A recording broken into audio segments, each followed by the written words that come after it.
L'autre jour, je regardais un documentaire animalier et je voyais des zèbres se faire déchiqueter par des crocodiles parce qu'ils essayaient de traverser une rivière. Je voyais des girafes se mettre des coups de cou pour avoir une femelle. Je me suis dit comment on a fait pour se hisser tout en haut de la chaîne alimentaire. Ça m'a rappelé à quel point la nature était brutale, compétitive et que tous les animaux se battaient pour des ressources et pour leur vie. En fait, faut pas être ignorant et penser que l'humanité on n'est pas pareil. On se bat nous aussi entre nous pour des ressources et contre les autres animaux. Sauf que nous, on a tué le game. On a tellement tué le game qu'en fait, on élève des animaux simplement pour les tuer et les manger et on fait ça en boucle et ils s'en rendent même pas compte. Et aussi un peu un autre irrespect qu'il y a des espèces qui sont protégées tellement on les tue. Si on continue de les tuer, elles vont disparaître. Je pense qu'on est la seule espèce à faire ça sur la Terre. Je veux surtout aussi que tu réalises que l'humanité fait partie de ce Hunger Games géant entre toutes les espèces et que vu qu'on a tué le game, la compétition en fait ça se trouve maintenant entre les humains contre les humains. Les actions que tu fais en fait ça va te donner certaines ressources et le but c'est d'avoir le plus de ressources pour ne pas mourir. C'est littéralement ce que je te disais en fait, c'est un Hunger Games. Il y a d'autres gens qui tuent d'autres gens pour de l'argent et pour du pouvoir. C'est comme dans le monde des animaux. Mais je me demandais, toi, t'es où dans la compétition de l'humanité? Est-ce que tu savais même qu'il y avait une compétition et que même si tu me dis qu'il n'y a pas de compétition, c'est n'importe quoi, il y en a une qui se déroule. T'as une place dans l'humanité,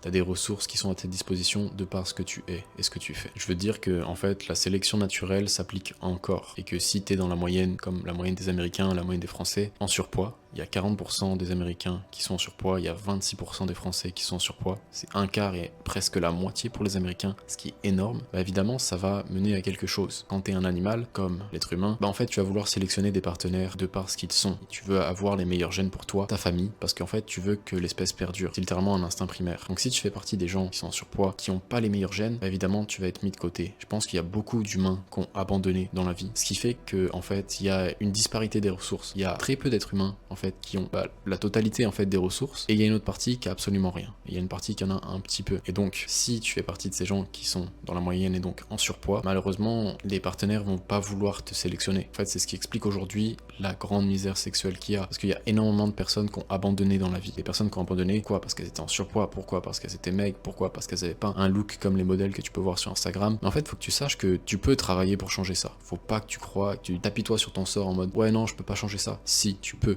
absolument le changer. Je suis la preuve vivante que tu peux changer. J'étais un mec hyper maigre et j'ai réussi à changer. Donc me fais pas croire que toi, tu peux pas changer. Toi aussi, tu peux faire partie de cette compétition, tu peux aller chercher les choses avant qu'on te les prenne. Ou juste avoir des miettes parce que tu fais absolument rien. Laisse-moi t'expliquer pourquoi on te sélectionne pas. On va pas te sélectionner, pourquoi? Parce qu'en fait, ton corps, c'est ta maison. C'est la première maison que t'as quand tu nais. Et donc, si ta maison est dégueulasse, les gens vont pas vouloir rentrer dans ta maison. Si t'invites du monde, les gens vont pas vouloir rentrer dedans. Et toi non plus, tu vas pas être fier d'avoir une maison sale. C'est pareil avec ton corps. Si tu prends pas soin de ton corps, les gens vont le voir, ils vont pas être attirés, normal. Alors il faut que tu travailles sur toi, il faut que tu prennes soin de toi, faut que tu prennes soin de ton corps. Fais le basique. Je pense que chaque être humain basique devrait au moins bouger et faire un sport. On peut pas rester assis sur nos chaises 8h30 dans la journée et après rentrer et se reposer et ne pas bouger aussi. Le moyen que moi j'ai trouvé, c'est d'aller à la musculation. Toi, ça peut être autre chose, ça peut être du running, ça peut être faire du hand, ça peut faire de la boxe, ça peut être tout ça. Mais il faut que tu te bouges, ne serait-ce que pour entretenir ton corps. Parce que si t'as un corps dont t'es pas fier, tu vas pas avoir de confiance en toi. Donc si t'es pas bien dans ton corps, tu vas pas être bien ici, dans ton mental, ce qui est normal. C'est pour ça qu'il y a l'expression qui existe, un esprit sain dans un corps sain. T'as un corps sain, ça veut dire quoi? Ça veut dire que t'es assez discipliné pour avoir été à la salle je sais pas combien de fois, ou avoir couru je sais pas combien de fois, ou avoir fait gaffe à ton alimentation. L'alimentation, c'est ultra important aussi. Il faut que tu fasses attention à ce que tu manges. Tu peux pas manger je sais pas combien de grammes de sucre par jour, tu peux pas manger je sais pas combien de gras par jour, tu peux pas manger des plats réchauffés tous les jours, pas manger des fast-food tous les jours. Faut que tu te respectes sur ce point-là. Essaie de réduire un peu la consommation de ça et apprends à savoir ce que tu mets dans ton assiette, dans tes aliments. Je pense que la meilleure astuce que j'ai utilisée moi pour avoir un corps dont je suis plus fier, c'est de manger maximum en fait des aliments qui sont le moins transformés, ce que tu peux retrouver dans la nature. Donc je fais quoi? Je mange du riz, je mange de la viande, je mange des légumes. Je vais pas aller manger par exemple, j'en sais rien, des cordons bleus. Je vais pas aller manger des hamburgers qui sont déjà faits. Genre, faut éviter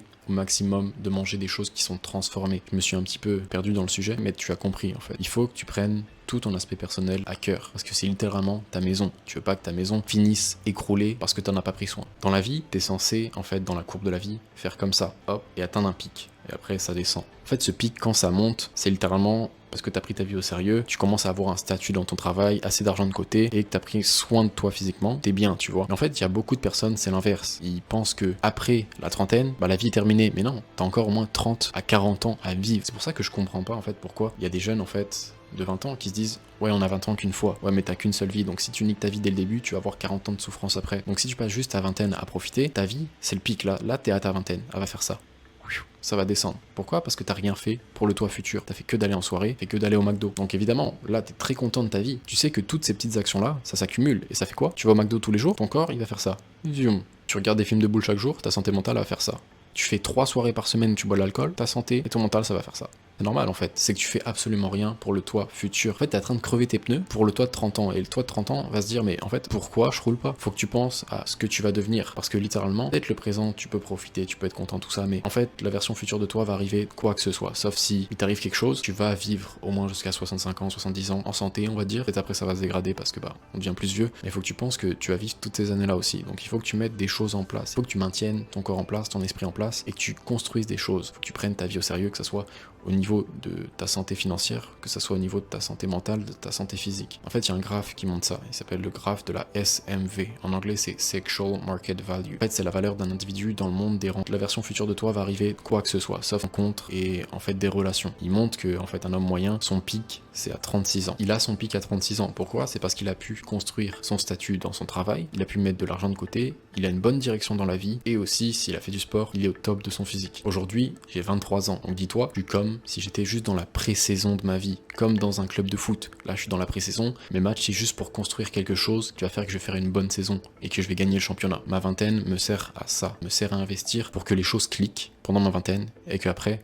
une fois que j'arrive dans la trentaine, quarantaine, soit bien, que je puisse profiter par la suite parce qu'en fait j'aurais planté des graines. Si t'es dans la vingtaine, t'as planté absolument aucune graine, c'est-à-dire tu fais pas des choses pour le toi futur, en fait t'es en train de consommer des fruits que t'as pas plantés. Donc au bout d'un moment, tu vas être en dette. Et quand tu vas vouloir continuer à manger ces fruits, il y en aura pas. Donc comment tu vas faire? Tu vas devoir planter des graines et ça va mettre du temps à pousser et tu vas être mal pendant toutes ces années. Parce que tu vas voir que tous ceux qui ont planté des graines pendant que toi tu mangeais tous les fruits, ils vont en avoir bien plus que toi. Et de meilleurs, de plus beaux. Mais il faut que tu comprennes que tout ça, ça va pas arriver naturellement. C'est pas en faisant rien, à 35 ans, tu vas être dans la meilleure situation de ta vie. Non, faut que tu prennes les choses au sérieux. Que ça soit par exemple au niveau de ton travail, que ce soit au niveau de tes finances, que ce soit au niveau de ton physique, de ta santé mentale. Et tu dois te dire en fait que les bonnes choses arriveront si tu fais ces efforts-là. Je dis pas que tu peux pas profiter de la vie. Je dis pas que tu peux pas te faire plaisir de temps en temps. Mais en fait, faut que tu aies une balance en fait sur ce que tu fais et ce que tu profites. Je pense qu'il faut travailler fort et se récompenser assez. Je pense que c'est la meilleure façon de vivre une bonne vie et d'être content de sa vie. Parce que évidemment en fait, tu disais que la vie c'était un Hunger Games, mais si au bout d'un moment tu te retrouves, nous qui avons planté les graines et fait pousser des fruits contre toi qui a juste fait consommer, à la fin, dans le Hunger Games, toi tu vas te retrouver avec un vieux bâton et nous on va se retrouver avec une arme atomique. Donc tu pourras absolument rien faire, tu seras échec et mat, t'auras plus aucune ressource. Parce que nous, on était là chaque jour en train d'améliorer nos vies pour nos futurs nous pendant que toi tu profitais. Est-ce que t'investis sur le futur toi? Peut-être que ça arrivera pas, je dis pas que dans tous les cas tu vas avoir du succès, etc. Tu vas sans doute avoir plus de succès si tu fais les bonnes choses et que tu te remets en question et que t'avances bien. Peut-être on va sacrifier notre vingtaine, mais de 30 ans jusqu'à 70 ans, on va être hyper bien. Ou tu veux faire partie de cette équipe qui, pendant la vingtaine, profite à fond, mais vont se retrouver avec rien après. Parce que la vie c'est long, il me reste pas 10 ans à vivre, il me reste 50 ans. Faut vivre en étant préparé au pire, mais en espérant le meilleur. Si la vie est un marathon, ceux qui sont devant courent, ceux qui sont dans la moyenne marche, et ceux qui sont derrière vont à reculons. Ceux qui vont à reculons, c'est les gens qui regardent 8 heures de TikTok par jour. Tu vas me dire, mais je sais pas vers quoi aller, je sais pas, j'ai pas de passion, j'ai